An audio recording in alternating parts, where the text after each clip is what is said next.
अस्सलामुअलैकुम वरहमतुल्लाहि वबरकातुहू। नाज़रीन मोहतरम, मैं हाफिज़ वारिस भी आपकी खिदमत में एक नए वीडियो के साथ हाजिर हूँ। आज आपके साथ दो अहम तरीन अपडेट को शेयर करना है। एक अल्लामा साद हुसैन रिजवी साहब ने जो है वो लॉन्ग मार्च का ऐलान किया है और मार्च का, और दूसरी तरफ नाज़रीन मोहतरम अल्लामा साद हुसैन रिजवी साहब की तकरीर पर पाबंदी के हवाले से एक बहुत ही अहम अपडेट आपके साथ शेयर करनी है, तो वीडियो को आपने आखिर तक जरूर देखना है। नाज़रीन मोहतरम, आपको बताऊं कि हुकूमत जो है वो एक बार फिर अपनी बगैरती पर उतर आई है, अपनी बगैरती जो है वो कर रही है।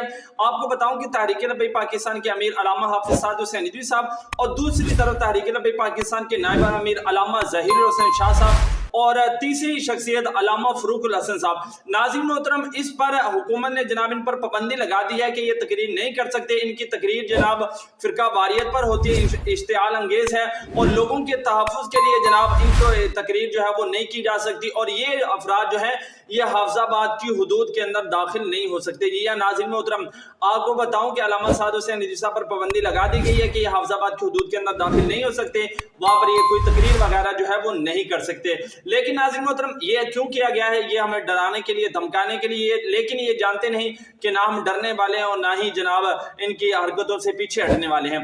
दूसरा नाज़रीन मोहतरम, आपको बताऊं कि कराची के अंदर आप तमाम हज़रात जानते हैं कि 24 जुलाई को इलेक्शन होने थे, लेकिन उन्होंने इलेक्शन की जो तारीख थी वो मुलतवी कर दी है। अब 24 जुलाई को इलेक्शन जो है वो नहीं होंगे।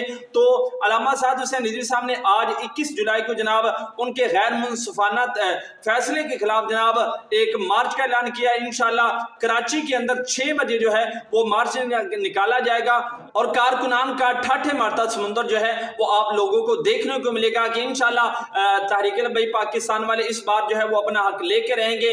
बाकी इस हवाले से जो है कि लेटेस्ट अपडेट आएगी तो वो आपके साथ शेयर जरूर की जाएगी।